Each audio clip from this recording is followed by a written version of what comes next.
les enfants ont toujours l'art de poser des questions surprenantes, des questions qui font réfléchir, et c'est le cas. Autrefois, un jeune m'avait posé cette interrogation, m'avait posé cette colle. Jésus a-t-il fait des bêtises ? Comment répondriez-vous à cette question ? Jésus a-t-il fait des bêtises ? Je vois des jeunes qui me disent non, il n'a pas fait de bêtises. Est-ce que cette escapade comme cela, loin de ses parents, peut-il être considéré comme une forme de bêtise ? Vous avez peut-être à l'esprit une célèbre peinture de Max Ernst qui représente la Vierge Marie en train de donner une belle fessée à l'enfant Jésus, qui lui vaudrait certainement aujourd'hui d'être déféré devant les tribunaux de justice. Mais voilà, la peinture n'est pas très sérieuse, elle est provocatrice. Non, Jésus n'a pas fait bêtise, du moins de bêtises conscientes. Il ne veut pas faire le mal. En tout cas, quand on se pose un certain nombre de questions comme celle-là, quel est le premier réflexe que nous devons avoir ? C'est tout simplement de commencer à regarder l'Écriture, à regarder les sources. Et donc, quand il s'agit de parler de la Sainte Famille, qu'est-ce que l'on doit faire ? Eh bien, prendre nos évangiles et regarder ce qui est dit sur la Sainte Famille. Et là, la première chose qui surprend dès lors que l'on veut parler de la Sainte Famille, c'est qu'il n'y a pas grand-chose.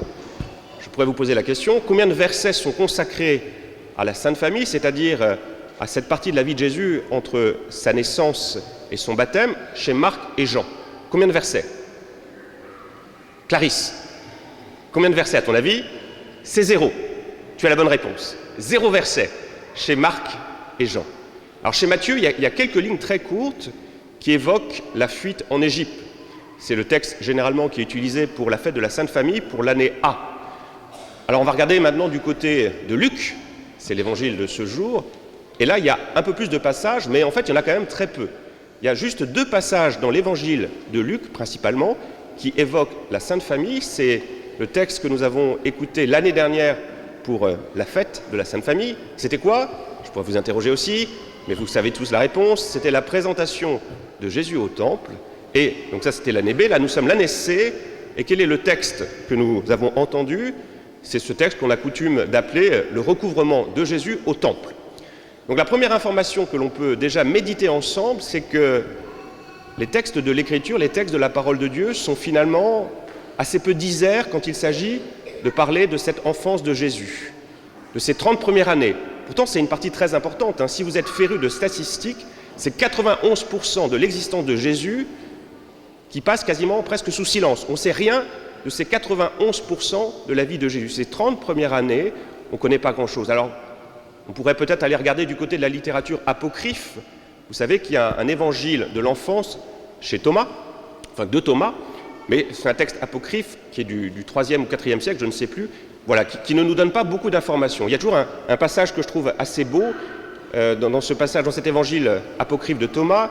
Si on voit Jésus qui est en train de... on est un jour de sabbat, et qu'est-ce que fait Jésus ? Il a pris de la terre et il est en train de modeler un oiseau.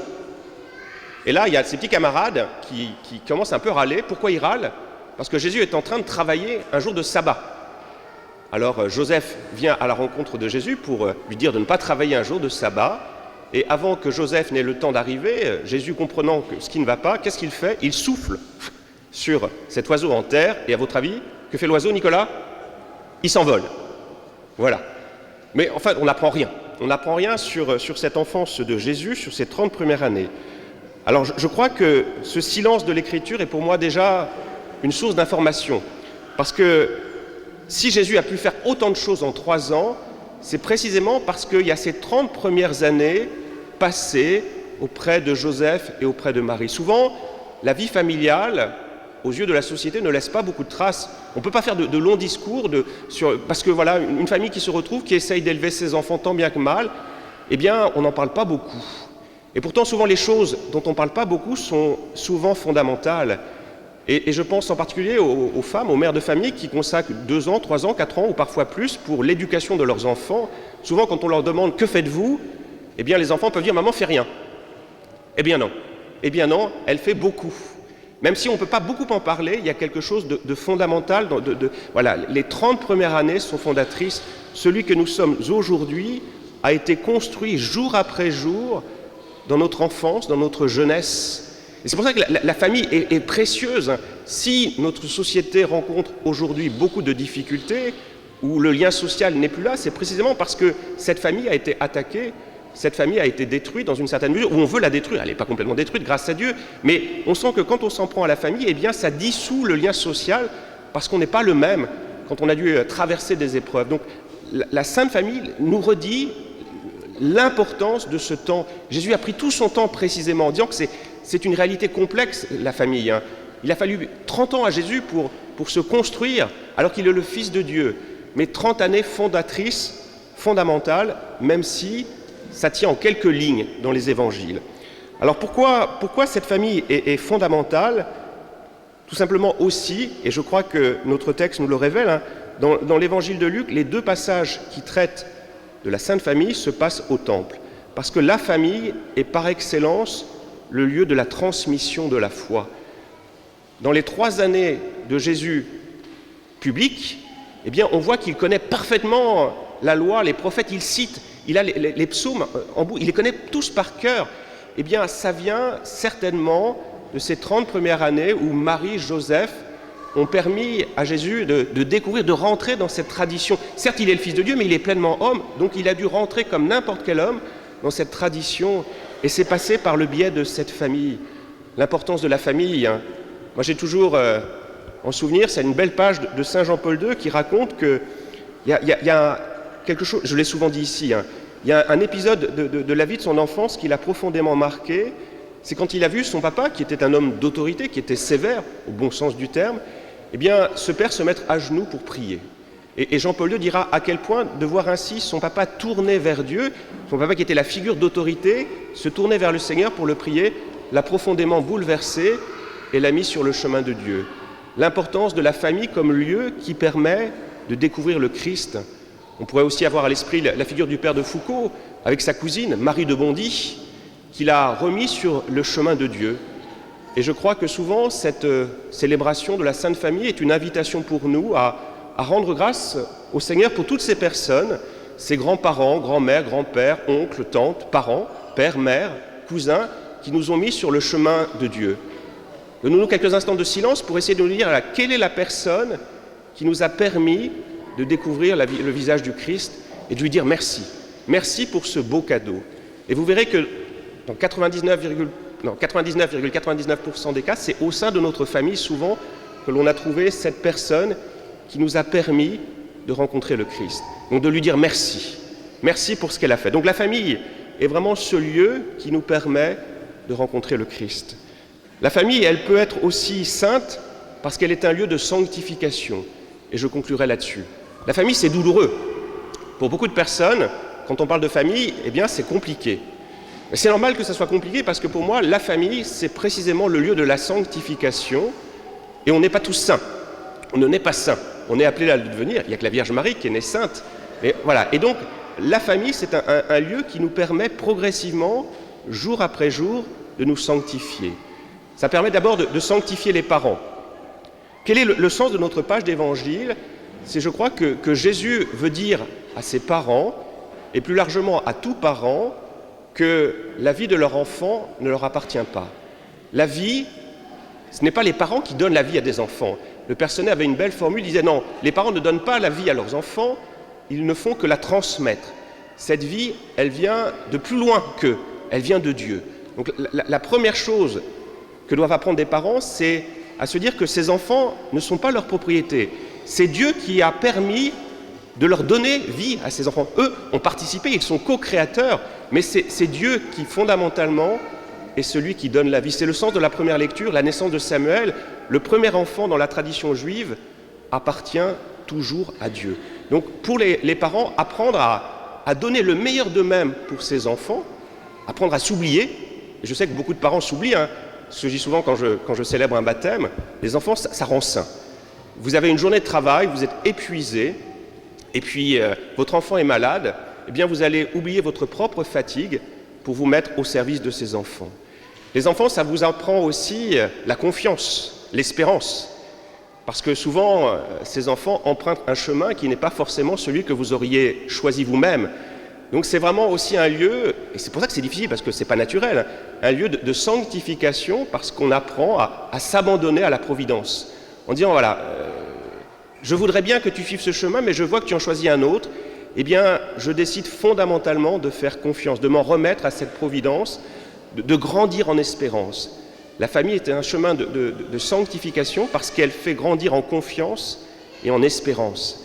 Et comme je le disais, c'est aussi une invitation à laisser la place à l'enfant, à un moment à le laisser partir, à ne pas toujours vouloir mettre la main sur lui pour le laisser partir, pour lui permettre de vivre sa vie.